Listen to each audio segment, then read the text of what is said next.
पिछले दिनों चीन की सेना ने अरुणाचल प्रदेश में घुसपैठ की कोशिश की, जिसे भारतीय सेना ने वक्त रहते नाकाम कर दिया। लेकिन चीन दोबारा ऐसा नहीं करेगा, इसकी गारंटी नहीं ली जा सकती।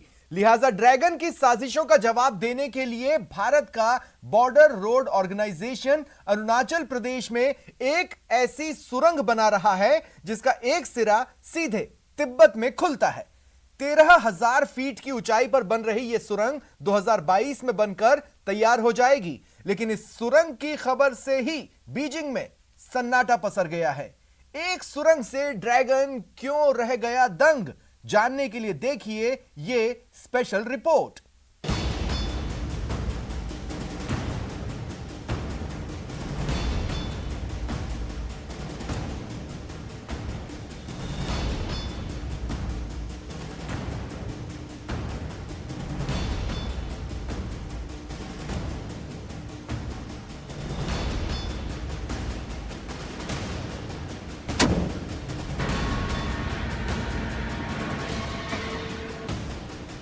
यह सेला टनल हो जो 13,000 फीट से अधिक की ऊंचाई पर बना दुनिया का सबसे लंबा बाई लेन टनल होगा।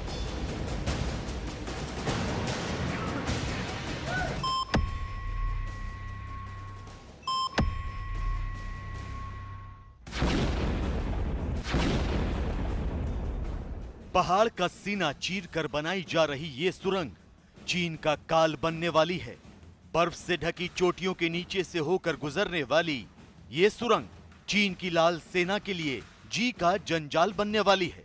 ये सुरंग एलएसी यानी भारत और चीन के बीच वास्तविक नियंत्रण रेखा के उस पार चीन के सामरिक ठिकानों तक पहुंचने का जरिया बनने वाली है।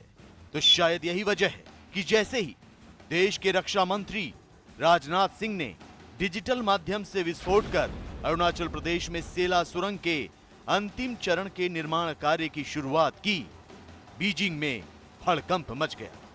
पूर्व वित्त मंत्री अरुण जेटली ने साल 2018-2019 के बजट में भारत सरकार की एक नई परियोजना का ऐलान किया था और इस परियोजना के तहत अरुणाचल प्रदेश के 13,700 फीट की ऊंचाई वाली जगह पर एक टनल बनाई जानी थी। ये टनल सेला पास पर बनाई जानी थी। अब देखते देखते इस टनल का काम भी पूरा होने वाला है। उम्मीद जताई जा रही है कि अगले साल यानी कि 2022 तक इस टनल का काम पूरा हो जाएगा और यहाँ से यातायात शुरू हो जाएगा। और कह सकते हैं कि इसी टनल के जरिए एलएसी तक भारतीय सेना की पहुंच और आसान हो जाएगी। एलएसी पर साजिशों का मकरजाल बुनने वाले चीन के लिए सेला सुरंग किसी बुरे सपने से कम नहीं है। तिब्बत के रास्ते भारतीय सीमा में घुसपैठ की कोशिश करने वाले चीनी सैनिकों के लिए सेला सुरंग किसी मुसीबत से कम नहीं है, क्योंकि इस सुरंग से न सिर्फ बॉर्डर तक की दूरी कम हो जाएगी, बल्कि भारतीय सेना किसी भी मौसम में एलएसी तक आसानी से पहुंचकर अपने किसी भी ऑपरेशन को अंजाम दे पाएगी। आपको मैप के जरिए समझाते हैं कि अरुणाचल प्रदेश की सेला सुरंग का सामरिक महत्व क्या है। सेला सुरंग राष्ट्रीय राजमार्ग 13 के सेला दर्रे पर बनाई जा रही है। इस सुरंग के जरिए एलएसी के नजदीक स्थित अरुणाचल प्रदेश के तवांग तक आवाजाही आसान हो जाएगी। तवांग से एलएसी पर स्थित बुमला दर्रे तक सेना आसानी से पहुंच पाएगी और बुमला दर्रे से होते हुए सेना तिब्बत में भी दाखिल हो सकती है, जहां से चीन की सेना भारत पर नजर रखती है। डबल लेन की सड़क के साथ सेला सुरंग खराब मौसम और बर्फबारी में भी काम करती रहेगी। अरुणाचल प्रदेश और असम के नागरिकों के साथ भारतीय सेना की आवाजाही पहले से कहीं ज्यादा आसान हो जाएगी। इस सुरंग का उपयोग करने वाले यात्री, वह चाहे हमारी आर्म्ड फोर्सेस के पर्सनल हों या यहाँ के आम नागरिक हों, इस राह में आने वाले कई खतरों से बचने में वह सक्षम होंगे। यह टनल हमारी नेशनल सिक्योरिटी को मजबूत करने के साथ साथ यहाँ के नागरिकों की परिवहन सुविधा में बड़ा बदलाव लाकर यहाँ की सामाजिक आर्थिक स्थिति को मजबूत करने का भी काम करेगा। State of the art features और टेक्नोलॉजी से बना यह टनल आने वाले समय में तवांग, समेत पूरे प्रदेश की लाइफलाइन साबित होगा, ऐसा मेरा विश्वास है। भारत और चीन के रिश्तों में कड़वाहट बढ़ती जा रही है। सीमा पर चीन की साजिशों की वजह से दोनों देशों में तनाव बढ़ता जा रहा है। ऐसे में सेला सुरंग का जल्द पूरा होना जरूरी भी है। हालांकि BRO यानी बॉर्डर रोड ऑर्गेनाइजेशन इतने कम समय और विपरीत परिस्थितियों में 13,000 फीट से ज्यादा की ऊंचाई पर दुनिया की सबसे लंबी बाइलेन सुरंग बना लेगा, ये चीन ने भी नहीं सोचा था। लेकिन राष्ट्रीय सुरक्षा को पुख्ता करने के साथ स्थानीय लोगों की जिंदगी बदलने वाली इस सुरंग को तैयार कर BRO ने अपना लोहा मनवा दिया। जैसा कि मैं आपको बताना चाहता हूं कि ये सेला टनल BCT रोड पर है, जो बाली पारा चारद्वार तवांग रोड है। और इस टनल के आने से इसमें जो हमारी जो गाड़ियां जाती थी आगे, फ़ौज की भी और सिविल की भी, उसमें काफ़ी समय में कमी आएगी और हमारे लोगों को भी सहूलियत मिलेगी जो अपने रिश्तेदारों से दूसरी तरफ मिलना चाहते हैं तवांग एरिया में, जो कट जाता है विंटर्स में। तो इससे हर दृष्टिकोण से इसमें बहुत इम्प्रूवमेंट है और बहुत प्रगति से काम चल रहा है। 9 फरवरी 2019 को प्रधानमंत्री नरेंद्र मोदी ने सेला सुरंग की नींव रखी थी, जिसके तहत 2 सुरंगें बनाई जा रही हैं। पहली सुरंग 980 मीटर लंबी है, जिसके लिए ब्लास्ट 15 जनवरी 2021 को किया गया था, जबकि दूसरी सुरंग 1555 मीटर लंबी है, जिसके लिए ब्रेक थ्रू ब्लास्ट 23 जुलाई 2021 को किया गया था। तो आपको बता दें कि सेला सुरंग के बन जाने के बाद असम के तेजपुर और अरुणाचल प्रदेश के तवांग में स्थित सेना के 4 कोर मुख्यालयों के बीच यात्रा के समय में कम से कम 1 घंटे की कमी आएगी। कहा तो यह भी जा रहा है कि इस सुरंग की वजह से बोमडीला और तवांग के बीच 171 किलोमीटर की दूरी काफी आसान हो जाएगी और हर मौसम में कम समय में आवाजाही हो सकेगी। हमारी फौज की जो सप्लाईज हैं या इवन फौज की जो रीइंफोर्समेंट्स हैं वो बहुत स्लो डाउन हो जाती हैं सेला की वजह से। सो इस पॉइंट ऑफ व्यू से मुझे लगता है चाइना को अब बहुत ही फिक्र करनी पड़ेगी कि अब भारतीय सेना अपनी रीइंफोर्समेंट्स, एमुनेशन, सप्लाईज बहुत तेज़ी से भेज पाएगा, क्योंकि जैसे ही सेला टनल बन जाती है हमारा जाने आने का जो रास्ता है वो बहुत ही इजी आउट हो जाएगा। सो इस पॉइंट ऑफ व्यू से मुझे लगता है कि India should be proud of Sela tunnel. LAC के करीब चीन लगातार निर्माण कार्य को अंजाम दे रहा है। चीन की सेना तिब्बत के इलाके में अपनी वेस्टर्न थिएटर कमांड को मजबूत बनाने के लिए सड़कों और रेल का जाल बिछा रही है, जिसे देखते हुए भारत के लिए लद्दाख से लेकर अरुणाचल प्रदेश तक सामरिक लिहाज से महत्वपूर्ण निर्माण कार्य करना जरूरी हो गया था। लिहाजा पिछले कुछ सालों से वास्तविक नियंत्रण रेखा के करीब भारत सड़कें बना रहा है, पुल बना रहा है। तो आज से चंद महीनों बाद रणनीतिक लिहाज से अहम अरुणाचल प्रदेश की सेला सुरंग को भी यातायात के लिए खोल दिया जाएगा। सेना का काफिला इस सुरंग से होते हुए LAC तक आसानी से पहुंच पाएगा और इससे चीन की गीदड़ भपकियों का जवाब देना आसान हो जाएगा। विस्तारवाद के रथ पर सवार होकर शी जिनपिंग दुनिया जीतने निकले हैं। वो अमेरिका के साथ साथ भारत से उलझने का कोई मौका नहीं गंवा रहे। सूत्रों से मिली जानकारी के मुताबिक चीन ने अब भारतीय सीमा के नजदीक अपनी जासूसी कंपनी तैनात कर दी है। इस कंपनी का काम है भारतीय सेना की हर हरकत पर नजर रखना।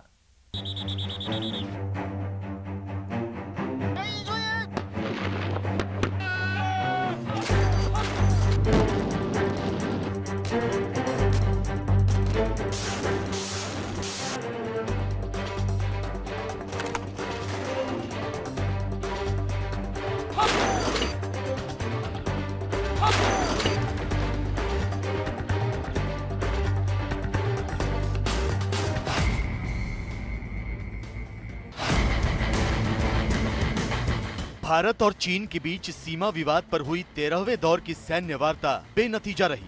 चीन अपनी जिद पर अड़ा हुआ है और कुछ विवादित इलाकों से पीछे हटने को राजी नहीं है। रक्षा जानकारों की माने तो आने वाली सर्दियों में जैसी ही बर्फ गिरनी शुरू होगी, चीन की ओर से विवाद के शोले एक बार फिर भड़काए जा सकते हैं। लिहाजा भारतीय सेना LAC के दुर्गम इलाकों में अपनी सीमाओं की निगहबानी कर रही है। भारत ने साफ कर दिया है कि अगर चीन अपने कदम पीछे नहीं खींचता तो भारतीय सेना भी उसके सामने डटी रहेगी।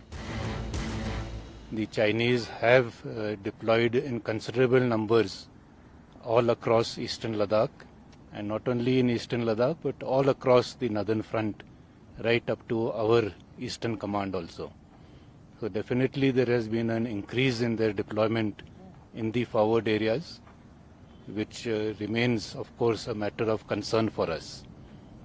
But we are regularly monitoring all their movements, and based on whatever inputs we get, we are also carrying out matching developments both in infrastructure as well in terms of the troops that are needed to counter any threat. So we are, I think, at the moment quite well poised to meet any eventuality. भारतीय सेना मुस्तैद है। सीमा पर भारतीय जवान चीन की हर हलचल पर नजर रखे हुए हैं, लेकिन इस सब के बावजूद चीन पूर्वी लद्दाख से लेकर अरुणाचल प्रदेश तक सीमा विवाद को तूल देने की तैयारी कर रहा है। वास्तविक नियंत्रण रेखा के नजदीक चीन के निर्माण कार्य जारी है। चीन की तरफ से यहां सड़क से लेकर सुरंग तक बनाई जा रही है। यही नहीं, चीन ने भारतीय सेना की जासूसी के लिए ऑब्जर्वेशन पोस्ट भी बना लिए हैं। सूत्रों से मिली जानकारी के मुताबिक गलवान में जिस जगह से दोनों देशों की सेनाएं पीछे हट चुकी थी, वहां बफर जोन से 1 किलोमीटर दूर चीन कंक्रीट निर्माण कर रहा है। गलवान के अलावा इसी तरह की गतिविधि देपसांग इलाके में भी देखी गई है, जहां एलएसी के दूसरी ओर चीन कुछ निर्माण कार्य कर रहा है। फुकचे में तो चीन ने एक कदम आगे जाकर ऊंची पहाड़ी पर ऑब्जर्वेशन पोस्ट बना लिए हैं। इन ऑब्जर्वेशन पोस्ट से चीन की पीपल्स लिबरेशन आर्मी भारतीय सेना की जासूसी कर रही है। वैसे तो एक दूसरे की सेना पर नजर रखने के लिए ऑब्जर्वेशन पोस्ट बनाना आम बात है। भारत ने भी चीन की सेना पर नजर रखने के लिए ओपी बना रखे हैं, लेकिन गलवान के बफर जोन के नजदीक ऑब्जर्वेशन पोस्ट बनाना जाहिर करता है कि चीन भारत की आक्रामक रणनीति से घबराया हुआ है और वो भारतीय सेना की हलचल पर नजर रखकर अपनी तैयारियों को अमली जामा पहनाना चाहता है। मुझे लगता है कि अब समय आ गया है कि चाइना का जवाब देना पड़ेगा। India needs to occupy something. वो हाइट हमें पकड़नी पड़ेगी, वो स्ट्रैटेजिक पॉइंट्स हमें पकड़ने पड़ेंगे, जिससे चाइना के साथ आप बार्गेनिंग टेबल के ऊपर कुछ ऑफर कर पाए। क्योंकि अगर वो कॉन्क्रीटाइज चीज़ें बना लेगा और आप कुछ नहीं कर पाए, तो उसका कोई इंटरेस्ट नहीं है आपके साथ बात करने का। एक्सचेंज क्या करें, बार्गेन क्या करें, एग्रीमेंट क्या करें। So I think India needs to wake up. It's a very serious matter.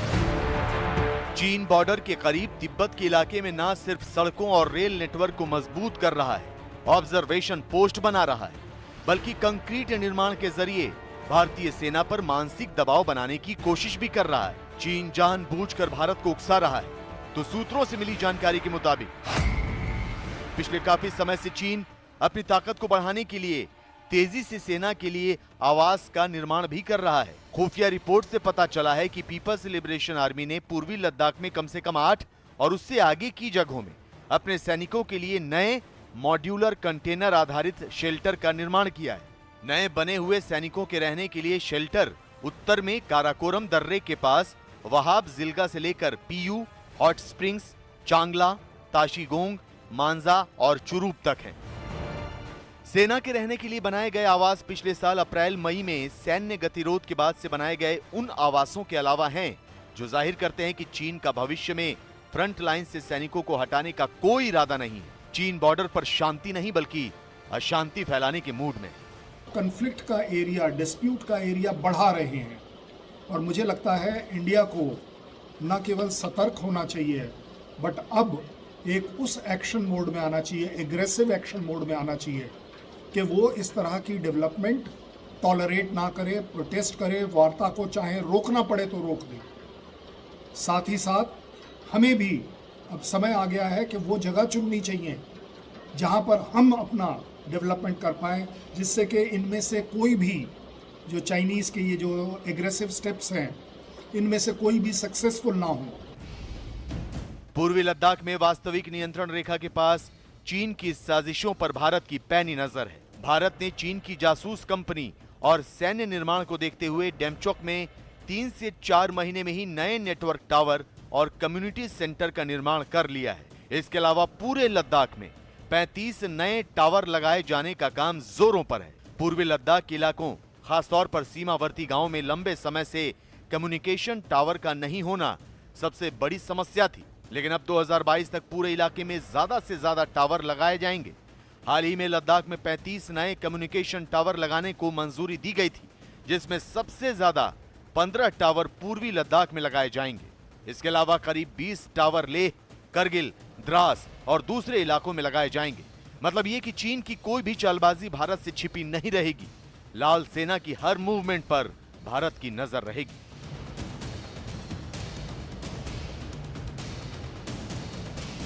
और अब बात कश्मीर की। कश्मीर में टारगेट किलिंग के जरिए आतंकी दहशत पैदा करना चाहते हैं।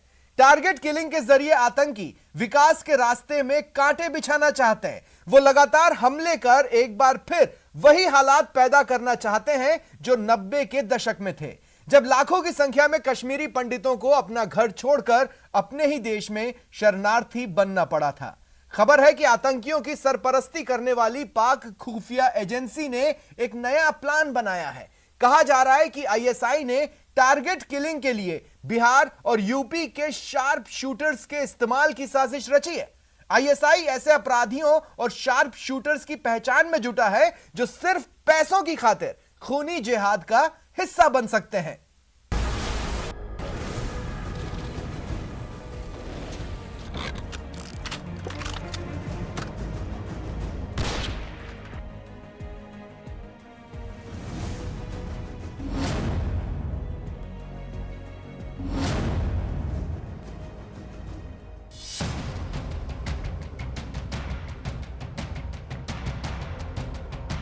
आतंकियों की ओर से की जा रही टारगेट किलिंग का बदला लेने के लिए भारतीय सेना का सबसे बड़ा अभियान जारी है।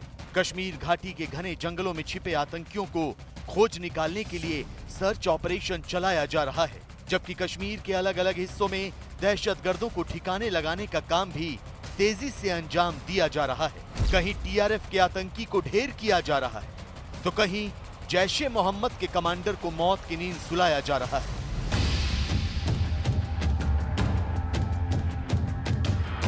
पुंछ से लेकर राजौरी और अनंतनाग से लेकर त्राल तक सेना पाकिस्तान परस्त आतंकियों को उनके किए की सजा दे रही है, लेकिन दहशत पर प्रचंड प्रहार से पाकिस्तान में बैठे आतंक के आका और उनके रहनुमा। एक बिल्ली के बच्चे का अपनी मां के साथ खेलने का वीडियो सोशल मीडिया पर जमकर